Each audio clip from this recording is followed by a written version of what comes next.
Измените во новиот закон за основно образование ги налутија наставниците.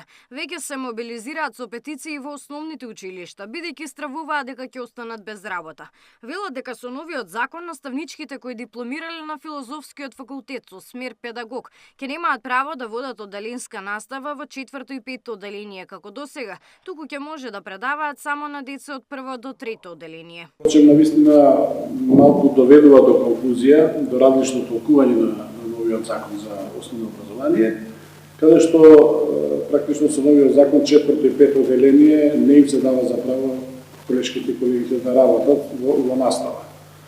Меѓутоа, најодговорно можам да тврдам дека не треба да се грижат за нивната работа и не треба да се грижат да не останат без работа. Ги прашавме во Министерството за образование и наука за дилемата на наставниците, откаде појаснуваат дека педагозите кои се вработени на неопределено имаат сигурни работни места, ќе може да продолжат да предаваат од 1-во до 5-то.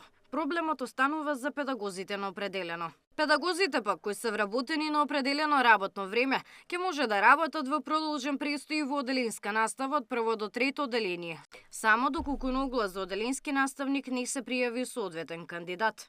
Но повторно правиме анализи и доколку се појави недостаток на наставници во одделенската настава, што значи од 1-во до 5-то одделение, ќе поднесеме амандман, претпоставувам пратениците ќе го сторат тоа и ќе направиме мала измена во Законот за основно образование. Габриела Лискова, Сител телевизија.